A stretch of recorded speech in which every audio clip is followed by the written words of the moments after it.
On today's episode of Homeworthy, we're bringing you to the bucolic town of Sharon, Connecticut, where we'll meet designer and antiques dealer Michael Trapp. Michael's Victorian home required a lot of labor and love when he first purchased the property in the 1990s. Since then, each corner in Michael's magical home has come to reveal extraordinary artifacts, from a whale skeleton suspended above the dining room table to a beautiful large frieze casually displayed in his den. He brings us outside to his walled gardens before giving us a tour of his barn, known as the Aladdin Cave, where all of his treasures are stored. And be sure to stay tuned for part 2, where Michael brings us along for a tour of his gorgeous shop. Enjoy! Hi, Homeworthy. Welcome to my farm in Sharon, Connecticut. My name is Michael Trapp. Please come in.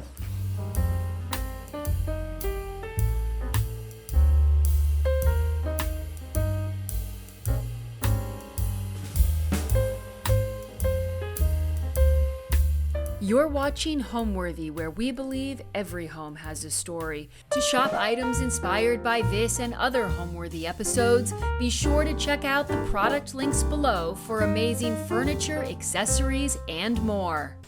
When I bought the house had been abandoned for 9 years.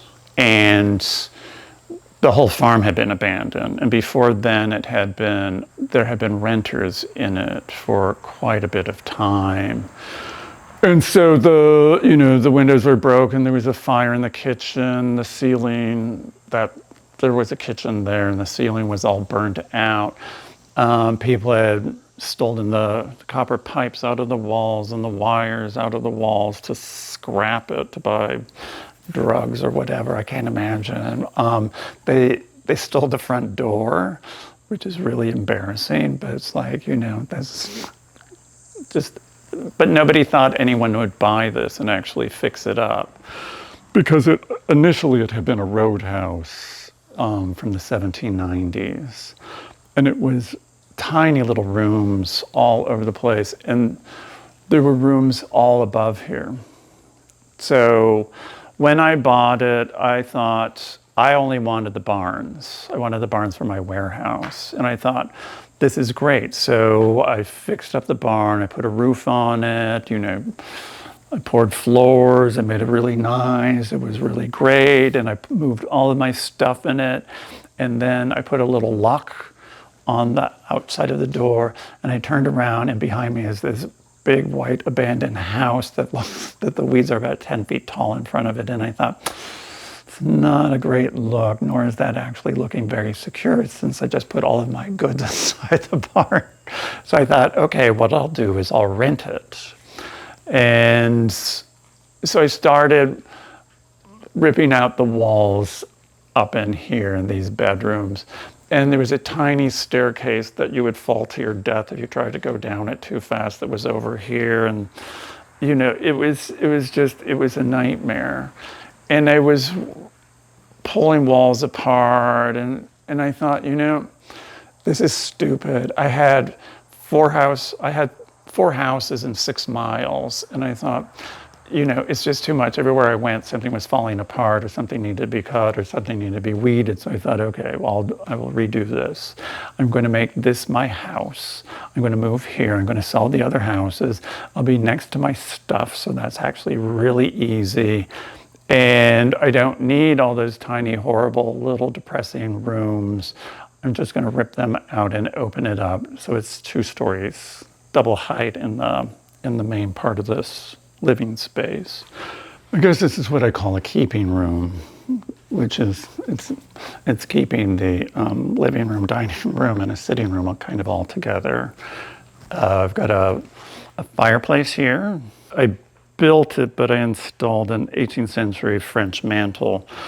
It's from the south of France, and it's limestone. It's Louis XVI, and it's kind of, things in the south of France were a little more provincial than they were sort of around Paris. So it's a little more relaxed, a little simpler, a little nicer, a little friendlier. There's a skeleton of a cat that came out of a Chicago laboratory. from the 1920s and a collection of Greek bottles here and a great big sea fan, which I love. It's kind of the color of bone. The walls are covered in, it's mainly Ming Swatao, blue and white plates. And they all came out of a shipwreck that was found off the coast of Sumatra. And they were made around 1540, 1560 for the spice trade. And Ming Swatao is just a low-grade blue and white porcelain that the Chinese thought was completely inferior, and that's why they thought they would send it to the Western plantation owners and trade for spices. And it was kind of like their ironstone of the period. The small plates are Kangxi, which is it's early 18th century. The big medallions are done by a Scandinavian sculptor named Thorensen, and it's morning and evening, or what the figures represent. There's 2 chandeliers, and they're Spanish, mid-19th century. They're just kind of cool. And when they're lit, they're just, the light is really beautiful. They'll light the entire room in here. For this summer, I cover all my furniture in like white linen and white, and I put down these Tuareg mats because it sort of makes it kind of cooler and nicer and a little more friendlier. And in the winter, it's all this kind of deep, brilliant red. So it's quite intense and quite cozy. Probably the oldest things in this room are these 3 bottles. They're Roman, 1st, 2nd century BC.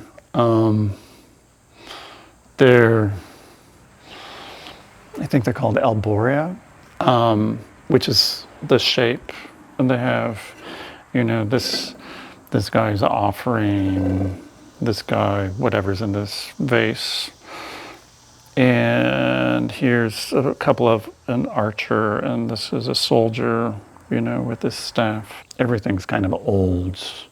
Old doesn't make something valuable, it just makes it sort of, it is old, I'm not so concerned about age as I am about beauty. And if something's beautiful, it's beautiful. It doesn't mean it's valuable. It doesn't mean it's not valuable. It doesn't mean that it has provenance or age or anything like that. It just simply is beautiful. And that's sort of what I always traffic in, is beautiful objects. And I think, I think dead weeds on the table are really beautiful for, their simplicity and their, Mother Nature, I think, is incredibly beautiful. That's why I like the skeletons, because I think it's the structural part of what makes us is fascinating. And I just think that beauty can be found, it's everywhere if you just look. And here's the dining room table. The base of the table is 16th century. It came out of a monastery. And the top is an 18th century floor out of the central France. Actually, it came out of Montpellier. And I have a little tableau vivant here going on. This pottery here is called Hispano-Moresque. And these are 16th century, and the capitals are probably, 15th and 18th century, and the big pot's Italian, and that's 19th century. These are shipwreck pieces that I actually just bought. And it's called Swan Kalat, but it's kind of the same period as Song Dynasty. So you're talking about 1400, 1300, 1400, and the corals just grew naturally. They're just really, really pretty and beautiful shapes, simple shapes, and it's kind of nice to be able to find something so old that's been underwater for hundreds and hundreds of years and still has it's still intact. The red beads are Tibetan, and they're called malas. And they're in the Tibetan culture, they're handed down from mother to daughter. And so each strand of beads is made out of multiple beads from different generations, and depending upon how many daughters you had and things like that. But it's this like great coral color. And there's always speculation on whether the Tibetans just like that color or whether they actually traded in coral, because you do find coral in Tibetan jewelry.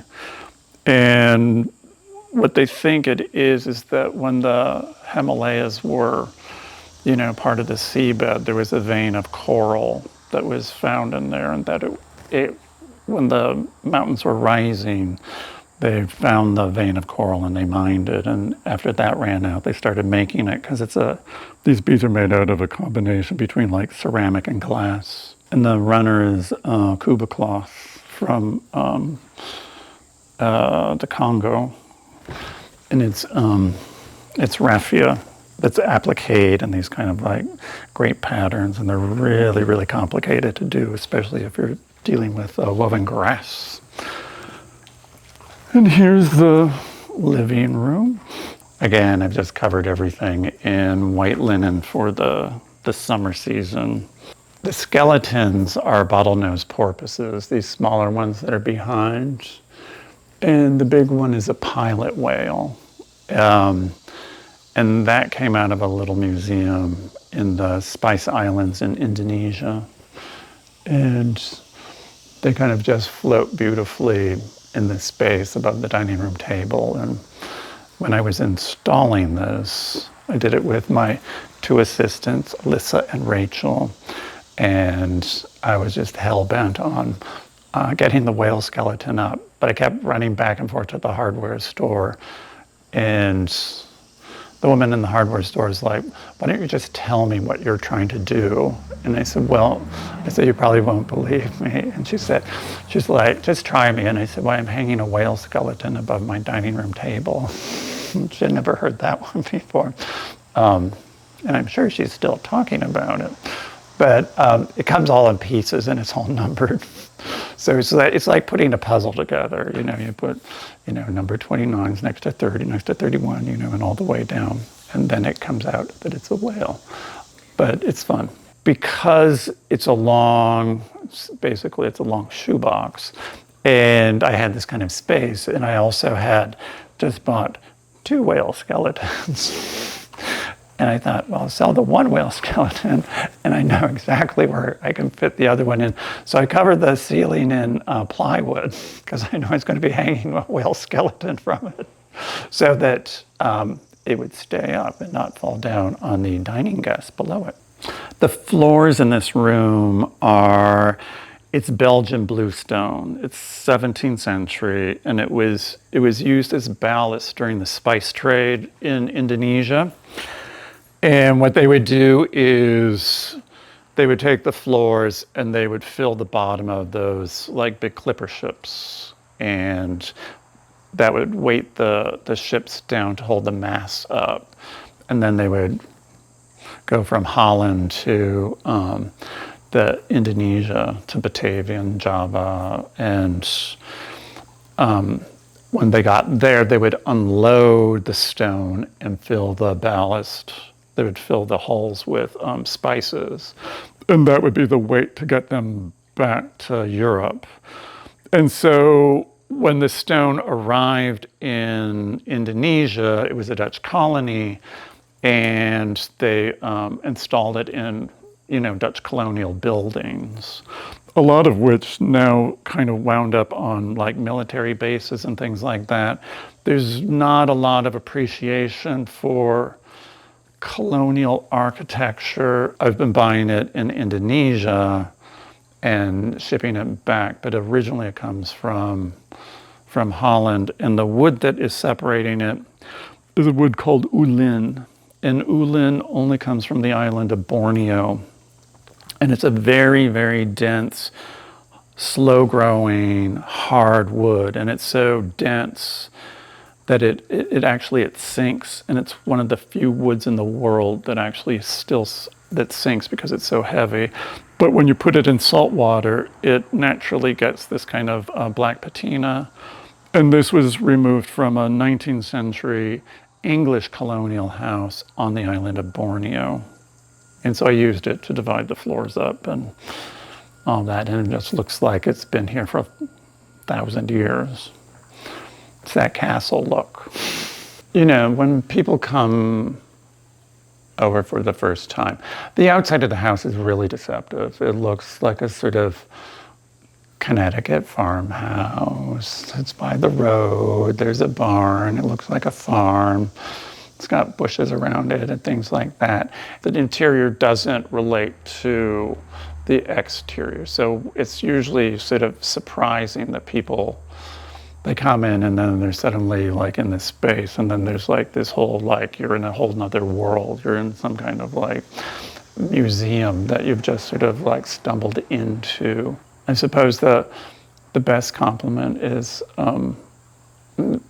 someone bursting into tears because they think it's so beautiful. It's the surprise and the inspiration that you want to, that's the achievement. When someone gets inspired, you know, and they can dream and they can imagine, and it encourages them to like think differently and be who they are. You know, there's no right way or wrong way of doing anything.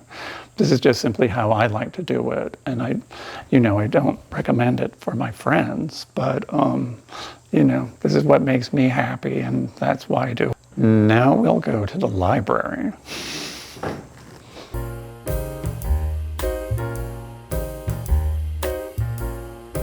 This is the old part of the house. It's all sort of old, but this is the part of the house that's intact, that was basically the same layout as when I bought it. The walls had all been like overpainted and wallpapered and pretty ghastly. So I spent months with a single-edged razor blade scraping the ceilings and the walls down to like original paint colors, which is kind of cool. And then I tried to mix my own colors to sort of like bring those colors throughout the entire rooms. And this is my library. This is the room where Betty lives. Betty's taken up residence here. This is her assisted living. This is where I bring her food and water every morning, and I give her treats every evening. And according to Michael, my husband, she's the best brush cat in America because she gets brushed twice a day. And she's 17 years old, and she's retired on her tuffet, and she's very cute. But it's also the library. I had the cases made by a cabinet maker I know in Jakarta, and it's all salvage teak, and he builds things in the same way that they do during the 19th century. Everything's dovetailed together. Everything's got chamfered backs. It's very classic cabinetry making, and he does a beautiful, beautiful job. Except he built it for a square room, and an 18th century house isn't a square room. So the cabinets were all square, but the room isn't. So I had to buy like hacksaws and things like that and cut off the ends of the cabinets to actually fit them into the room. But it looks like it's been here forever. And I like these like vitrines. It's a window in front of a window. When we were little, we lived outside of Berlin, and there was a house and they had winter gardens. And this is just kind of a classic thing, except the Germans would grow like geraniums in here, and I've just had my collection of skeletons in here. And here we've got another cat skeleton, and on the label it says it's a skeleton of a tomcat. And then we've got fish skeletons, and there's goat skeletons, and a miniature horse skeleton, and a French dog, and a chicken. So we've got all kinds of things. And it's a really pretty room, and it's relaxing to be in here. The mirror came from my friend Brooke Hayward. I made them for her apartment. in the city, and when they sold the apartment, they couldn't get them out. So Sotheby's didn't want them. So anyway, I went and I got them. But I made them years before using old back bars out of Chicago and then just framing them with architectural moldings. So that they look good. They look nice. And again, part of my collection of dead plants, bushes that didn't make it through the winter. The chairs are French, 18th century, actually quite nice and quite comfortable. It's a nice winter room to be in. It's nice to sort of sit here and, it's warm, it's cozy, the morning sun comes flooding in, and I can hang out with Betty. So this is Betty. This is Betty. She's a grandma. This was dropped off here 11 years ago by someone who said that she should be euthanized because I wouldn't have time to take care of her. And I didn't think that that was right to do, and I didn't think it was her fault that they were an idiot, so she's been here and happy ever since. I'm a co-chairman for a local animal shelter that's based out of West Cornwall called the Little Guilds, and we've been trying to raise money to build a new shelter because the shelter they were in was a really decrepit ranch house that had been converted and added onto, and really depressing and really hard to clean and hard to heat. And the volunteers are having a hard time, keeping it maintained. And so in order to raise money, I've done big party events here for them, and I've done garden tours in my garden in West Cornwall. And Michael, my husband, he's doing a horse jumping event in a couple of weeks, all to sort of raise money and bring awareness to them. And my cat Iris, which is at the shop, she came from the Little Guilds. And she's one of 3 cats I've had from the Little Guild. So I'm blaming everything on Iris, that it's costing me a small fortune in all of these things and time.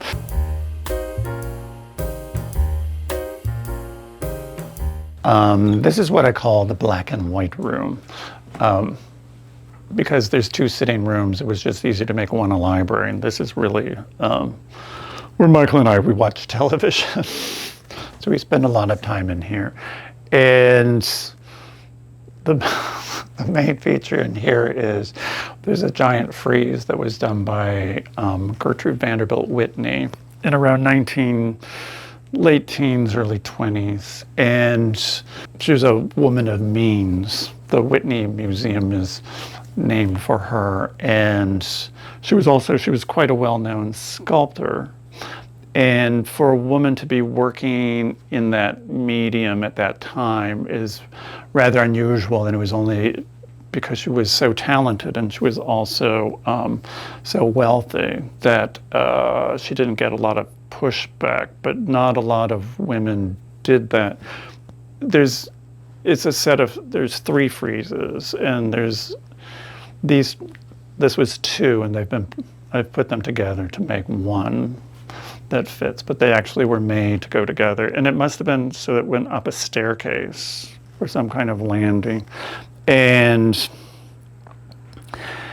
it's allegorical. I'm sure it's telling a story, but nobody in the family knows what the story is or anything about it.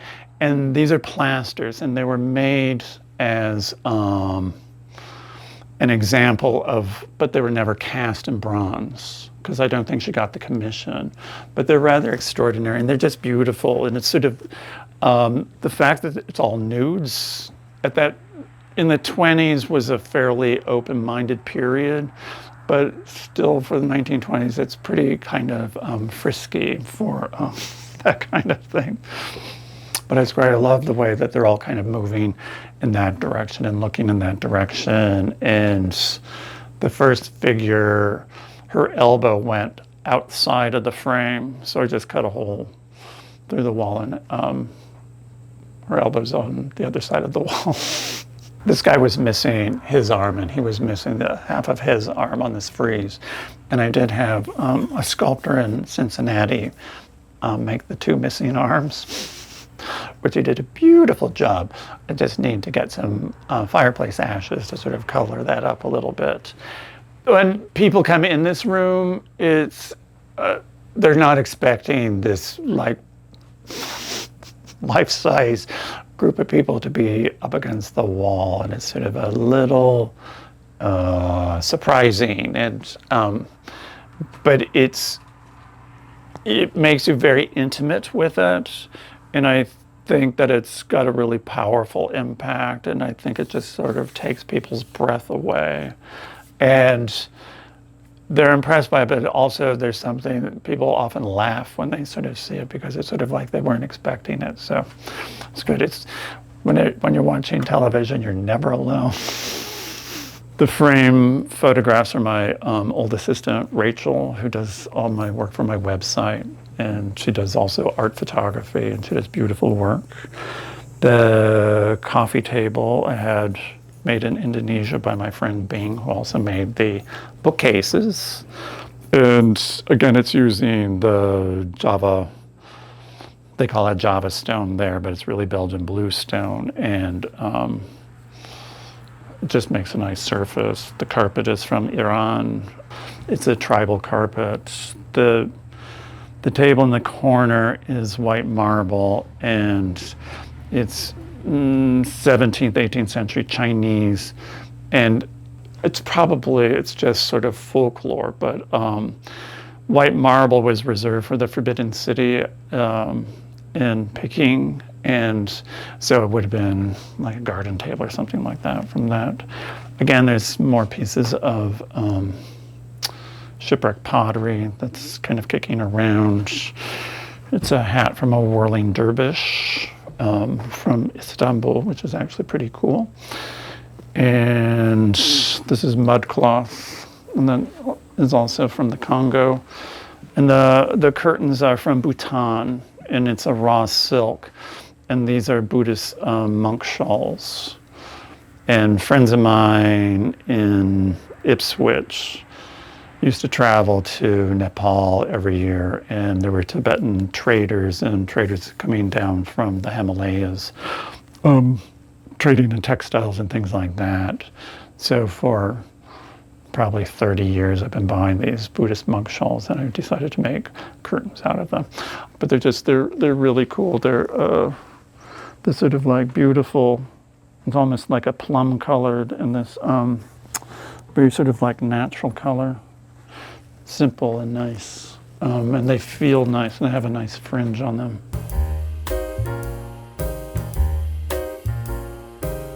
And here's our kitchen. It's just been kind of made out of old parts and things like that I had lying around. The windows are from the original house, which I removed and put in nice insulated windows, but the windows were too pretty, so I decided to make the cabinets out of them.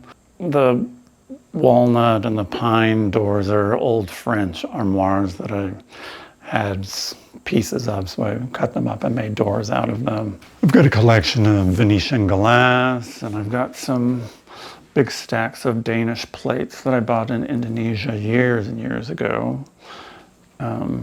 Bits and pieces of 18th and 19th century glassware. Most of the rest of the glassware is at the shop in West Cornwall. The walls are covered in French tile. It's called parfait, and it comes from the south of France, and it's this kind of blonde color. It kind of looks like it's old cut stone, and that's kind of cool. The big doors in the pantry, they're old French doors that came out of a house that I worked on in the south of France. And it's sort of like it hides a multitude of sins. You know, you can see there's snack stereos, there's a microwave, there's everything inside of here. That's why we keep the door closed. This is what we would call a hardy orange, and I had two of them, and I bought these years ago and had them in a bucket outside of my door in West Cornwall. And obviously they died, so they're not all that hardy. But they're sort of more attractive dead than they are alive. They have these kind of aggressive thorns on them, which I had a wedding at my shop years ago, and the bridesmaids were all getting entangled in these. So I'm not sure I recommend it for growing in a pot. Well, I think we should go to the terrace now, and I'll show you what's going on out there. This is the back terrace. It's sort of like there wasn't really anything here when I bought it. So all of the stonework and the columns and all of that kind of stuff are all part of it. But what was here that was so incredible is the land. The land here is exceptionally beautiful. And it's these very sort of soft rolling hills. And it's unlike any land I know of around here in Connecticut. And I grew up in southern Ohio. And in southern Ohio, there's an area that kind of looks like this. So for me, it's a little like being in Ohio without really having to be there. And that's kind of good because my business is here. But I just find this landscape really, really beautiful. And this is called the Oblong Valley. And there's a plate that has like Connecticut on it and a plate that has New York State. And this is where the two plates have met. And all the stones that way in Connecticut are all granite, and all the stones that way in New York State are schist. And New York is right on the other side of those trees. So I'm really right on the border. When I bought this house, there was this kind of terrible walkway in the front. There was like old stones. And one of the stones that I had sort of pulled up, it was like an old Indian, it must have been for like ceremonial purposes, for like grinding maize and herbs and things like that. There was like an oval sort of indentation and a round indentation, and then these scored like rings in it. And so I think this must have been an Indian sort of land or Indian encampment at some point, in the way back time before the settlers came. And the early settlers around here, like 1730s, because it's soft and rolling and there's not a lot of rock in it, it would have been easier to farm. And that's why I think the Indians were here. And I think it's really their land that we're walking on. I made the pergola, and these stone columns I had carved in France. I'd copied an 11th century sort of like colonnade that was behind a monastery outside of a little town called Bonnières at Saint-Hilaire. And they're just very sort of simple, Gothic looking. And then my old assistant, Julien, found these in his village, which is in the Centre-Massif in South Central France, and they're early 17th century, but they're great. They're kind of similar, and they look good, and they're the right proportion. I had to like make bases for them to like get them a little higher, and then I just took barn timbers, and the original barn timbers were the timbers that I pulled out of the house to put up at the top, but I've had to replace them because they weren't planning on them to be outside for years and years and years, so they've been rotting. So you had to like upgrade to oak. The stone table I designed and I had carved in France. The chairs are 19th century Dutch colonial out of Jakarta. Here's another table I designed and I had made in France. The benches are Dutch colonial. Everyone thinks that they think they're pews, but they're not really pews. In the tropics, it's so hot, and they have big open verandas around their houses. And in the heat of the day, they would go home and they would nap on these benches after lunch. And then they would get up after the sun started to go down and it cooled off, and then finish their day at work. That's in the 19th century. So, and here is, I love water and I love the sound of water. And one thing this property doesn't have is water. And I was born in Maine on the coast, and I've lived on rivers, and West Cornwall's on a river. But so I have water features, and this is my plunge pool. So after work, it's nice to sort of like jump in and cool off and wake up and feel refreshed. And it's nice to have like the little sound from the fountain kind of trickling through. The fountain is American, it's Art Deco, 1925, something like that, just simple cement. But I love that kind of just pure, simplistic, nice, quiet, easygoing. It's a very nice place to hang out. These big stones and things like that. They're 19th century sidewalks out of New York State. And they're like these big, great, cool stones. And it just helps to make it look like it's been here a long time, much longer than it has been. This type of pruning is called espalier, and it's a French form of, everyone thinks it's tree torture, but the philosophy behind it is you remove all the excess, you keep the trees that are kind of growing in these like lines, and you keep them short, and you also have the branches so that they come down slightly so that all the sap is actually running into the fruit. And the French will pick off like a third of the fruit that is on the tree, so that the fruit that's left on the tree is better and bigger quality. And this way it keeps air circulation around the fruit, so it's just a much better product. And it not only does it look good, but it tastes good, and there's a real philosophy behind this. This is the backyard.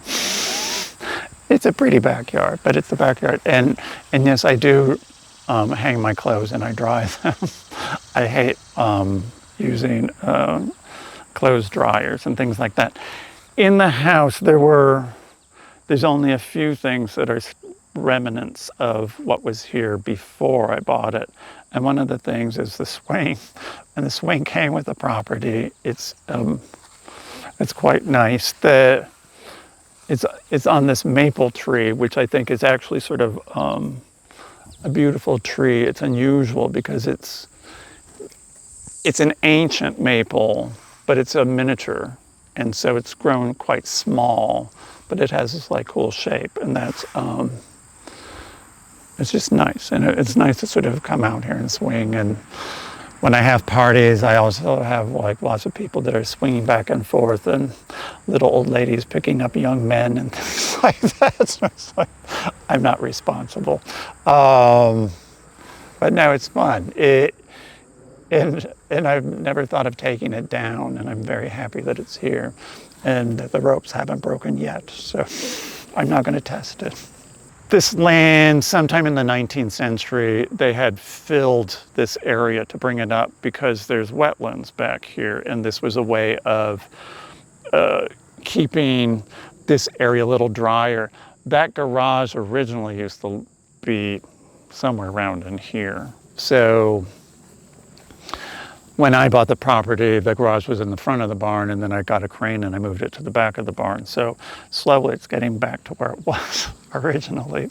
But I built all of these walls, or I had these walls built by the guys that work for me, and they do a beautiful job, and they look like they've been here a long time. But it separates the Mother Nature's area, which is on the other side of that wall, to the lawn area. And the nice thing about the stone walls and the terraces, the walls are big, but I just let the ivy grow on them, and it kind of softens them, and it makes them look like they've been here. It's not so heavy with the masonry. It's got a sort of a more subtle approach to it. The benches also came out of central France, and they're nice. They're 17th century stone, but it's good, and it's a nice place to like sit and look back at the house, and it's a good view. And my world is in the back and in the inside, and I leave the front looking more and more like Connecticut, like the rest of the road. Not trying to draw too much attention this direction. The field right now, it's kind of late summer, and so you get goldenrod and you've got cattails. The tall stuff back there is Phragmites. That's a bad thing, but it used to be all the way up to here, and I've been sort of cutting it back, so forcing it back, and hopefully the cattails will get rid of it. In my barn, I have barn swallows, and they feed on all the mosquitoes and all the bugs that come out every evening and every morning, and they just do this kind of ballet of swooping down and cleaning everything up, and it's really, really nice. But now there's color. I started planting this row of zinnias and cosmos and sunflowers. It's sort of it's a Midwestern kind of gardeny thing. It takes me back to Ohio, but I rather like it. It's sort of it's kind of fun. The colors are a little shocking. Since it's a farm, I decided to use things that one might find on the farm. So on the pergola, I've got grapes growing. I've made all of my fences out of apple trees. And it's beautiful, but it's somewhat appropriate for agricultural. The upfront costs of doing a garden like this are high because it's all structural and it's all they're all things that are going to stay that way. But then maintaining it, there's not a lot of the beds are this narrow. I don't have time to get involved in big gardening projects here. So I've made it intentionally to be very simple and very easy to maintain.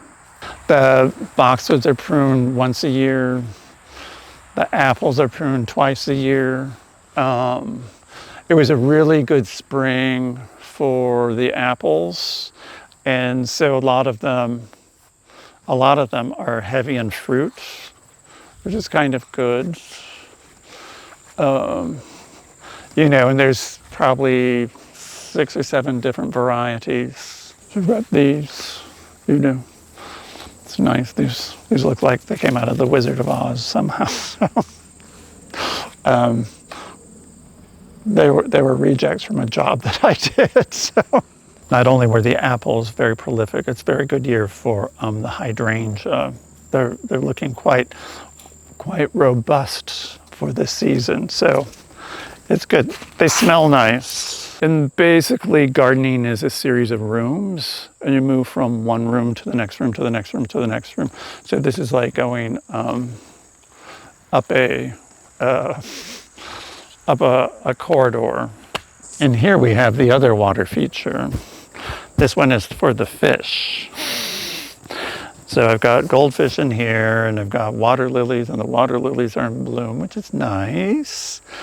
And here I used a piece of 19th century bluestone, which actually was the floor of a prison in Massachusetts in 1840. But that's the bridge, so that's kind of nice and cool. The columns are Roman, and the bench I had carved in the south of France. It's very peaceful. It's nice to sort of sit here, and when I'm waiting for someone to arrive, I'll often sit here because the sun will come in onto the bench, and no one can see you, and it's very peaceful. The big pot is from Crete, 19th century. It was for olive oil. And then we have our more boxwoods. And I think we'll go and check out the bedroom.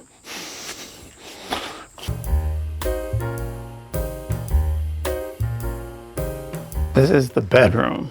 Well, this is our bedroom. This is where we sleep. And it's actually sort of one of my favorite rooms. I like this room very much. I love waking up here because I wake up and I look out and I look out onto the land and the field, and it's a little like being at the sea because it looks different every single day and every single morning. You know, there's a lot of fog, and so it kind of like it drifts in like these fingers that kind of overlap through. And then, you know, sometimes you can't see the willow tree in the back pasture. And then as the fog burns off, you know, the silhouette starts coming and it starts exposing itself. It's at the back of the house, so it's quiet. And, you know, I've kind of layered it in lots of sort of textiles and things like that. The walls are covered in 18th century Ottoman ikat. And the carpet is 18th century from Anatolia. The bed it's a Dutch colonial bed out of Sumatra. And it came in this kind of wonderful candy apple red color, which I think is really great. The driftwood, it's a piece of root from Borneo, and it's teak, and it was just weathered by being along a riverbed for years and years and years and years, and it's kind of softened it into these kind of wonderful shapes. But it's one of those things, you know, when you wake up and you're having your coffee, you can kind of look at it and sort of see, you know, flames flickering or something like that. And the chest belonged to my parents. It's part of my inheritance. And they bought it when they were first married, so it's nice. It actually holds a lot of stuff, and it's made out of birch, and it comes from a Chicago manufacturer, but simple and sturdy, and you know, a little on the modern side, but it's okay. It's fine. You know, it's a Turkish perde I use as a headboard, and that's that kind of like striped cloth, and they're woven in strips and then they're sewn together. And originally for nomadic people, they're moving their tents, you know, from place to place, and they use these as the walls in the tents to separate, you know, one space from another space. And again, there's another one of those giant mirrors from my friend Brooke that I had made years ago, sold to her, and then they wound back in my hands, which is very good.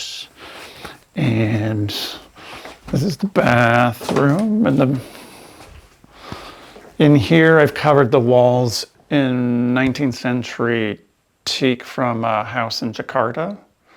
And the floor is an 18th century courtyard floor from China, and it's a granite, and it has like a little bit of pink in it. My friend Tom did the collages, and I love his work. It's all throughout the house, and it's in West Cornwall as well. It's simple, it's nice, it works. These cabinets came out of a New York service kitchen. They're old St.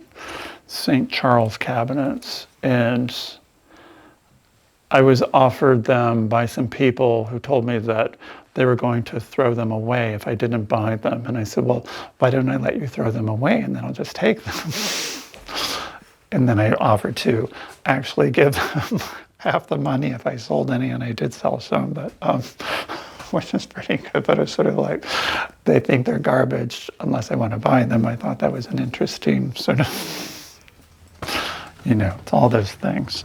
But it's nice. There's a view of the terrace through the windows. The breeze kind of like blows through here. It makes a nice place to sleep and a nice place to wake up. And I wake up at 5 and I have my coffee for an hour in bed, and I just start thinking about what I have to do during the day. And this is a nice, inspiring place to do it. So for a living, people ask me this all the time, and I tell them I make people's dreams come true. I've been an antique dealer for a long, long time. I used to do lots of antique shows all over the country and flea markets. I've had a shop in West Cornwall since 1990. I studied landscape architecture, and it was in the School of Architecture. I went to Ohio State, and I really, really, really hated it and dropped out in my junior year. And I had been doing tapestry weaving to keep my grade level up at that point. And I've always had a penchant for textiles.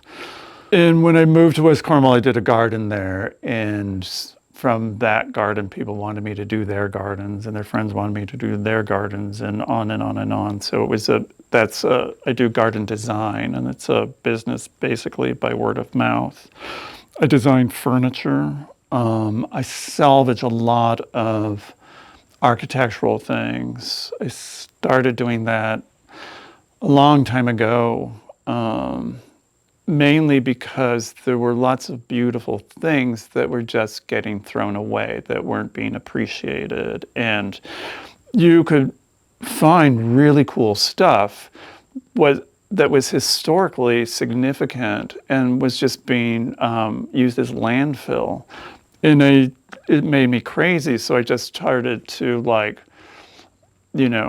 buy it at salvage yards, and I would take it to antique shows, and I would, market it that way. And people would be like, oh, this is really cool, but, what do you do with it, when I get it home? And so in this house, I've used a lot of salvage things to show people, well, you can do your floors. You can take, old shutters and you can make the doors out of those. You can use the old windows to make, cabinets out of them. You can use, it's all recycling, but it's recycling with really cool stuff. But it's saving the planet, and it's smart and it's intelligent. It's also, you can't get this quality anymore. You can't get the quality of the wood anymore. It just doesn't exist because we've over harvested everything. And the few places that you still get old growth lumber, we should leave alone because it's helping save the planet. And the other main business that I have now is garden design. So I also, I do people's gardens, and then I also dabble in architecture because it's all kind of the same to me. It's all inside and outside, and the inside should relate to what's going on the outside, and it's creating rooms outside like you have them inside. It's the understanding of flowing from one space to another space, and it should be interesting, and it should feel seamless. And that's what I do, and that's what I try and do for my clients. And some people only know me for doing gardens. Some people only know me for an antique shop. Some people only know me for doing, interiors. And I can do them all, but it depends upon what the person wants. I can show you a bit of what I do, because the antique side of it, and sort of the salvaged architectural side of it, is in the barn and is just outside the door. So let's go.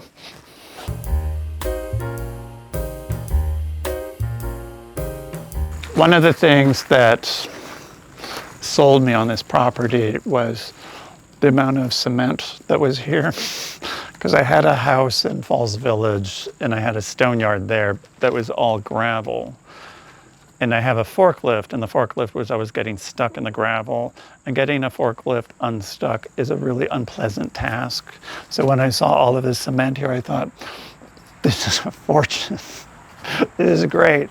This is mine. I want it. So it really was. It was a big selling point. And it was a dairy barn. And so they've got these graded things in the cement so the cows don't slip, and you can wash it down with the hose. And there used to be a big metal barn here that was 100 feet long.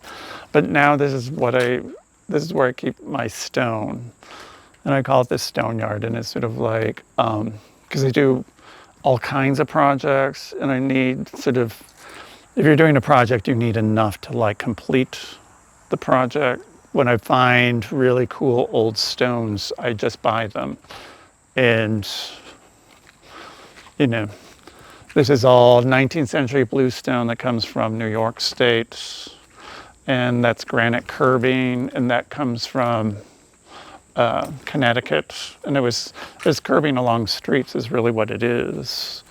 There's a large pile. This is the 17th century Belgian bluestone. This is all the flooring, like is in the house. It just doesn't have a polish on it. So if you get it wet, it turns into that sort of beautiful, sort of like charcoal gray, and some pieces have like nautilus shells and brain coral and things like that. And there's a selection of iron bits. You never know if you're going to need something at the drop of a hat. The giant capitals, they came off a building in Washington, D.C., 19th century. It kind of gives you an idea of how large the building must have been, because those capitals are gigantic. And in the back there, that's pool coping. That's 18th century French, and it does a round pool. And it must have been outside of a kitchen, because in some of the stones you can see where they've taken their knives and they've sharpened them for, hundreds of years, of sharpening the knives, because it's a sandstone.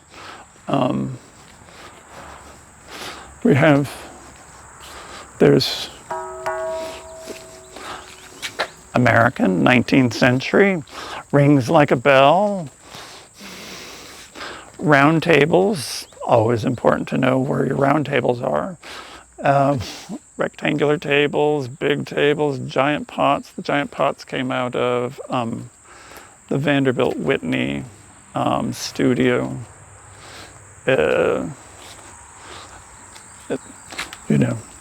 Those are really big Italian pots. It's for an estate, I suppose. I've got cobblestones in the back. I've got another big stone table. This is half of a lychee tree. It comes from Indonesia, and it's probably one of the heaviest things that I've ever bought in my life. When I tried to get it out of the container, I thought it would come out. Then I had to get the forklift and chains and things like that and drag it. But it's solid burl. So if you ever wondered where lychees come from, that is where it is. We've got bits and pieces. We've got French pots and big cauldrons, balusters from New Hampshire. This is the front of a bank. It's brown granite with limestone capitals, rather pretty. These are from Java. They make nice fountains, slightly modern feeling. Bases from East Bali, made out of coral stone. And then we can go inside.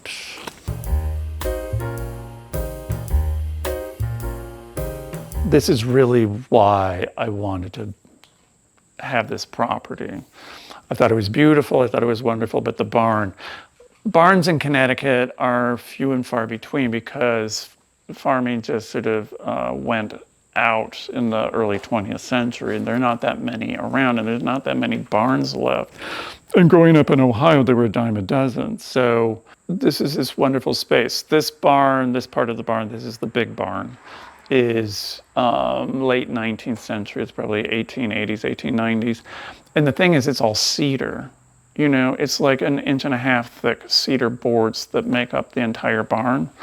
And cedar now is like $10 a linear foot. So it's like $1 billion worth of cedar. But, and I think they use cedar basically for hygienic reasons. Cedar, it keeps moths out of your clothes and things like that. But I think it also has other purposes that maybe were good for dairy cows. In here, I try and keep it organized because I hate disorder, and I have that kind of German military Midwestern background, which everything, my father always had a place for everything and everything in its place. And so this section is filled with jars. And they're Tunisian jars, and they're Peloponnesian jars, and there's Portuguese and Indonesian and Balinese. These are some corners from they're Roman, first century. Here I have tiles. There's encaustic tiles, which encaustic is it's cement that's fired. Encaustic is firing. And some are glazed, some are yellow, some are, they're hexagonal shaped or octagonal shaped with cabochons and all that kind of stuff. The parfois, the French that I have my walls covered with in my kitchen is back in here. Some rolls of bamboo from Marrakesh. In this area, I've got all shipwreck pottery. And this I just bought, and it's probably the nicest assortment of shipwreck pottery that I have come across in one fell swoop from shopping. And, it goes from Tang Dynasty, Sung Dynasty. There's also, it's Swankalat, which is Thai, and Sukhothai. And those are both Thai potteries, but they're all happening at the same time period. And the ships would go around India, they would hit Thailand, they would go to Vietnam, and then they would go to China, and then they would cross the Malacca Straits into Indonesia to trade. So your ships, these are small ships, and they would be laden with stuff that they picked up in all these different countries, and they're trading at every port that they went to. And so on one ship, you'll find stuff from like 5 different countries. And that's sort of why it has this kind of mix of stuff to it. But the shapes and patinas are really fabulous. They're really lovely. Here I like to keep my lighting, and behind it is sort of like general bases, pedestals, stands, side tables, stools, kind of cool wooden things, more stools on this side. Chandeliers are bopping around this way and that way. Those are the smaller jars. These are like the bigger jars, which is more of the Cretan jars. There's some Peloponnesian jars. Floor lamps, it's hard to find a good lamp, so we always have lots of floor lamps. And here, these are again old windows that I salvaged and kind of just made doors out of them. And it's the same in the carpet room. They're just windows that I was like trying to say. Here's another lychee tree. I'm fond of these like lychee trees, except this one's hollow and it doesn't weigh nearly as much. And all the raffia or hanging lights that I had made in Marrakesh, and they're like really cool. The light that comes through them is really wonderful. And as a collection in a group, they're pretty wonderful. They're kind of nice. They're beautifully done. They're beautifully made. I mean, it's raffia that's been like twisted, and I don't know. I'm not sure how people do those things. We love pots and jars. We have all this green stuff. It's from Borneo, and it's a great color. It goes from like blue to green, and it's got a little bit of purple like dripping in it. And here, these are French. So you kind of see this sort of like, they're very, very similar, and glaze and all that kind of stuff. And the English used to do green glazes as well on their pottery for plates and things like that, except they made their glaze with arsenic. And the people, the ceramicists, wouldn't live past like the age of 25. So that's why you don't find as much. My greatest find in here is the barn itself. I buy a lot of stuff. Obviously, you can tell. And my greatest find is going to be very different from someone else's find. That's why I let people poke around in here on their own accord, because for them it's their discovery. I refer to the barn as Aladdin's Cave because if someone's looking for something, I can usually produce it or a relative. But the barn itself is what gives me the greatest pleasure. And finding it and being able to purchase it and living next to it and saving it, that's the real gift. And the barn swallows have just left. They just migrated back to South America. And they're these beautiful, lovely little birds, and they're endangered because of loss of habitat. And they build these little nests, and they're up on the eaves, and they build them out of like straw and mud. And they have their broods of birds in here. And they teach them to fly inside of the barn before they'll take them outside. So the mother's giving them like little flying lessons, and she'll take them upstairs, and they're flying around in there. And they do go to the bathroom on all of the merchandise. And I really don't care because I love the barn swallows. And early August, mid-August, they just start massing, and then they're gone. And that's what they did. And now it's quiet in here, and I sort of like miss all their chatter, and they're like swooping in and out, and their sort of busyness. But it's nice to be able to share my world with them, because I feel they were here before I was, and they always come back. So that's good. So this is the upstairs. This was a loft. This was filled with hay. And when I bought it, it had about 3 to 4 feet of rotted hay up here. There was holes in the roof. There's a big hole here. That's why I put the staircase here, is because the floors were already rotted. So the building inspector asked why I needed such large staircase. And the guy that was helping me said that I hire a lot of ladies, so they need a double wide staircase to haul the furniture up and down, which wasn't exactly true. But anyway, this now it took 300 gallons of paint to paint this, because it just soaked it up and soaked it up and soaked it up. But it's a little like being in a cathedral in some kind of funny way, or inside some of a ship that's turned upside down just because of the shape of the roof. And up here I have a lot of, this is the Dutch colonial furniture that I buy in Indonesia. And I love these benches. I find them the most comfortable benches. I use them on terraces, I use them on porches, I use them on screen porches, I use them in houses. They're very versatile. And then there's a giant pile of Tuareg carpets. And the Tuaregs are in Mauritania, and they go all the way to Algeria. They're in the Sahara, and they're sort of nomads.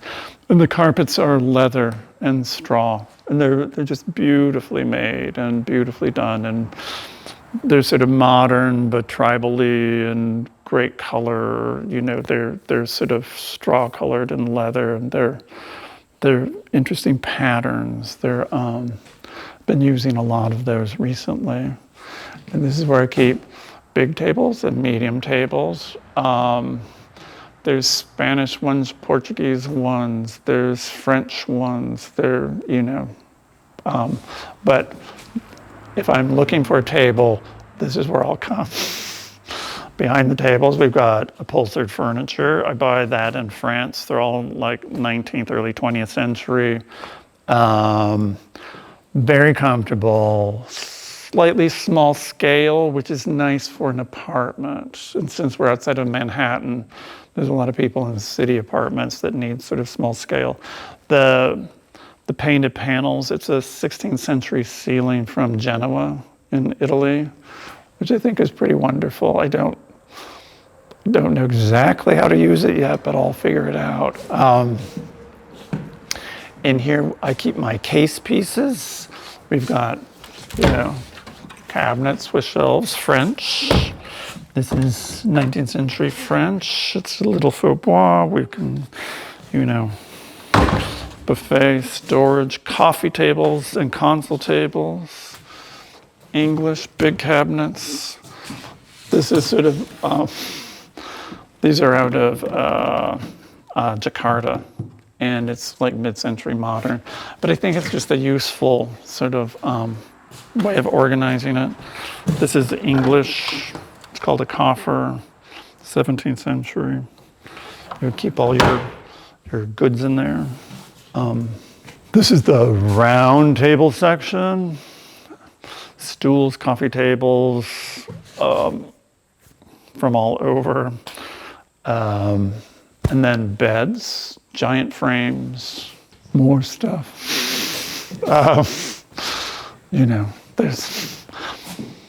You never know when you're going to need something. So, my advice for decorating,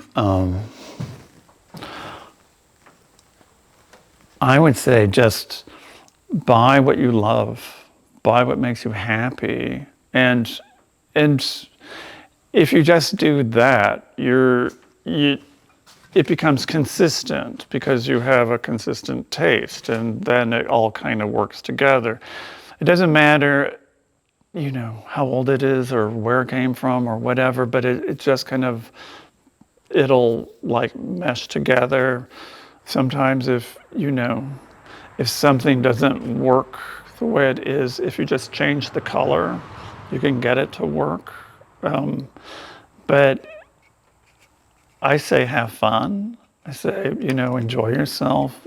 Don't be afraid of it. And if you don't like it, you can just change it.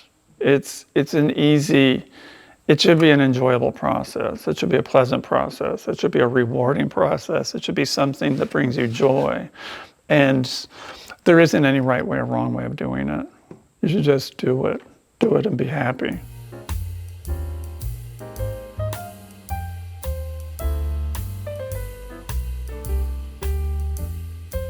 Well, Homeworthy, that was fun. Thank you for coming, and I've got to go back to work, so we'll see you later. Thanks for watching. Go to homeworthy.com for exclusive content and shopping guides.